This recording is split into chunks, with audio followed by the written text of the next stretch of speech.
نہایت ہی قابل عزت احترام دوستوں بزرگوں، آپ کے سامنے اللہ کی لازوال کتاب میں سے جو مبارک آیتیں تلاوت کرنے کی سعادت حاصل کی ہے، ان میں اللہ کریم نے اچھی صحبت اختیار کرنے کا حکم فرمایا،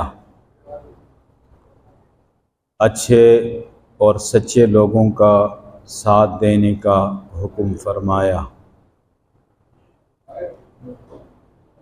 اور اللہ نے فرمایا کہ یا ایھا الذین آمنوا،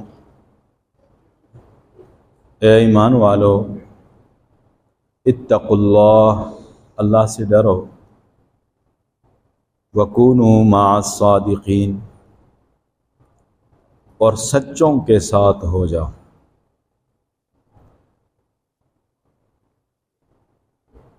سچوں کی، نیک لوگوں کی صحبت تمہیں سچا اور نیک بنا دی۔ اس سلسلے میں سورۃ الکہف میں اصحاب کہف کا اللہ نے ذکر فرمایا،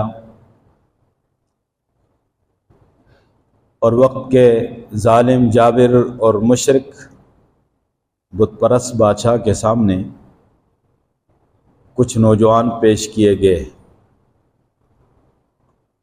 اور انہوں نے بت پرستی سے انکار کر دیا۔ تفصیلی واقعہ ہے سورۃ کہف کے دوسرے رکوع پہ۔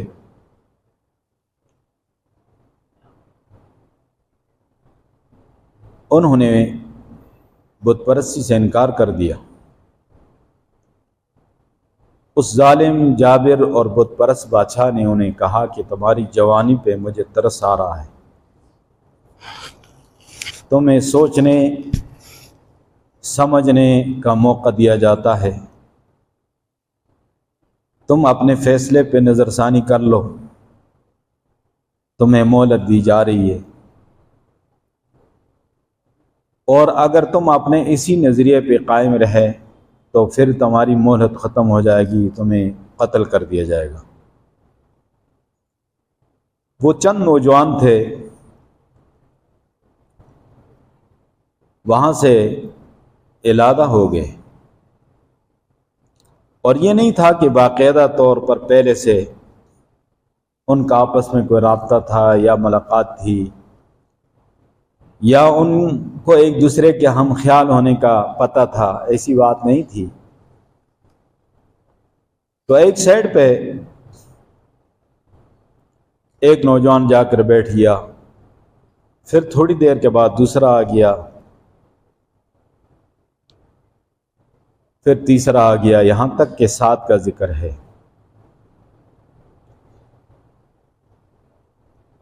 اس کے بعد ایک دوسرے سے پوچھا کیسے آپ لوگوں کا یہاں آنا ہوا؟ تو انہوں نے وہی بات رکھی کہ ہمیں مہلت دی گئی ہے۔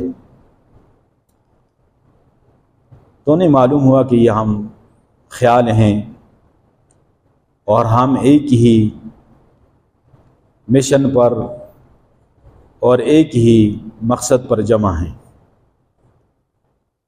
یہاں تک کہ وہ چل پڑے اور جاتے جاتے غار میں پناہ لے گئے۔ ان کا مقصد یہ تھا کہ بت پرستی کی طرف جانا تو سوال ہی نہیں پیدا ہو سکتا۔ البتہ اس ظالم بادشاہ سے اپنے آپ کو بچانا یہ ضروری ہے۔ غار میں جا کر وہ ٹھہر گئے۔ تفصیلی واقعہ ہے، حکمت سے، عبرت سے بھرا ہوا واقعہ ہے،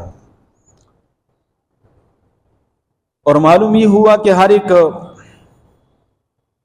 معاشرے کا نوجوان جو ہوتا ہے وہ اس کا سرمایہ ہوا کرتا ہے۔ اگر وہ صحیح نہج پر ہو، صحیح راستے اور صحیح طریقے پر ہو تو وہ سرمایہ ہوتا ہے اس معاشرے کا۔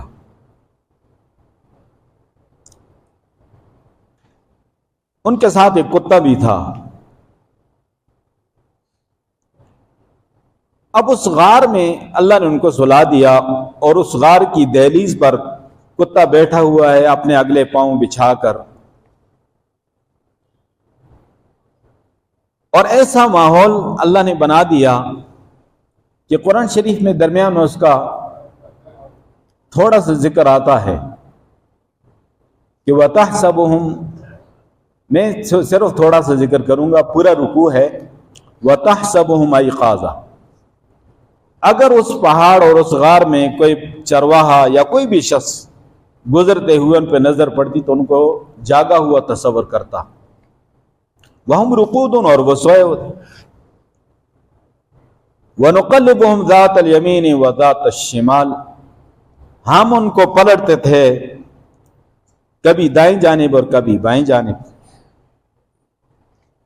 تاکہ مسلسل اس زمین پہ اور مٹی پہ یہ لیٹے ہوں، ان کا جسم کو مٹی نہ کھا جائے۔ وَقَلْبُهُمْ بَاسِطٌ ذِرَاعَيْهِ بِالْوَصِيدِ، اور ان کا جو کتا ہے اس نے اپنے اگلے بازو پھیلائے ہوئے ہیں اس غار کی چوکٹ پر۔ لَوِ اطَّلَعْتَ عَلَيْهِمْ، اے مخاطب اگر تو اچانک ان کو دیکھ لے، لَوَلَّيْتَ مِنْهُمْ فِرَارًا، البتہ تو پیٹ پھیر کر بھاگنا شروع کر دے گا، وَلَمُلِئْتَ مِنْهُمْ رُعْبًا، اور ان سے تیرا دل ان کے بارے میں رعب سے باہر جائے گا۔ اللہ نے ان کو اس طرح سلانا تھا اور اس طرح کا ماحول بنانا تھا۔ جب وہ اللہ نے ان کو اٹھایا تو ایک دوسرے سے سوال کیا، جس سے گزشتہ جمعے میں نے حضرت عزیر علیہ السلام کا ذکر کیا۔ ایک دوسرے سوال کرنے لگے، قال قائل منہم کم لبثتم، ان میں سے ایک کہنے والا کہنے لگا کہ تم کتنا عرصہ یہاں پر رہے ہو؟ قالوا لبثنا یوما او بعض یوم، ان سب نے کہا کہ ہم ایک دن رہے ہیں یا دن کا بعض حصہ رہے ہیں۔ پھر انہوں نے کچھ آثار اور ایسے اثرات دیکھے تو کہا کہ اس بات میں نہ پڑو۔ قالوا ربکم اعلم بما لبثتم، کہا انہوں نے تمہارا رب خوب جانتا ہے جتنا عرصہ تم ٹھہرے ہو۔ فبعثوا احدکم بورقکم هذه الى المدینہ، اپنے ایک ساتھی کو شہر کی طرف بھیجو اور یہ رقم دے کر بھیجو۔ دیکھو بت پرستوں کا معاشرہ ہے، مشرکوں کا معاشرہ ہے، بتوں کے نام پہ چڑھاوے چڑھائے جا رہے ہیں، بتوں کے نام پہ جانور ذبح ہو رہے ہیں۔ فَلْيَنْظُرْ أَيُّهَا أَزْكَىٰ طَعَامًا، پس وہ دیکھ لے کہ کون سا کھانا پاکیزہ ہے، مشرک کا ذبیحہ نہ ہو، بت پرستوں کا ذبیحہ نہ ہو۔ فَلْيَأْتِكُم بِرِزْقٍ مِّنْهُ، پس چاہیے کہ اس رقم سے تمہارے پاس رزق لے کر آئے۔ وَلْيَتَلَطَّفْ، اور چاہیے کہ وہ نرمی اختیار کرے۔ وَلَا يُشْعِرَنَّ بِكُمْ أَحَدًا، اور تم پر کوئی ایک بھی آگاہی حاصل نہ کر سکے کہ تم کون ہو۔ تفصیلی واقعہ ہے، اللہ تبارک و تعالی نے فرمایا کہ ہم نے ان کو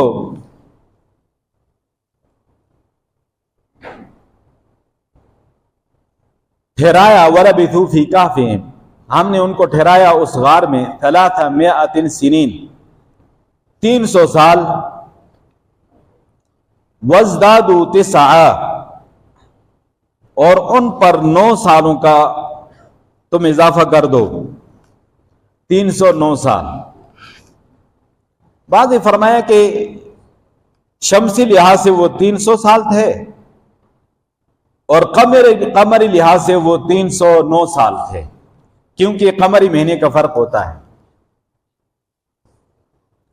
اب اللہ نے ان کو کس طرح ان کی حفاظت کی، کس طرح ان کو زندہ رکھا، یہ اللہ کی قدرت کا کرشمہ ہے۔ اور قرآن کے بالکل درمیان میں اللہ کے ان ولیوں کا ذکر ہے، لیکن انہیں بھی یہ حقیقت معلوم نہ ہو سکی کہ ہم کتنا عرصہ یہاں پر رہے ہیں۔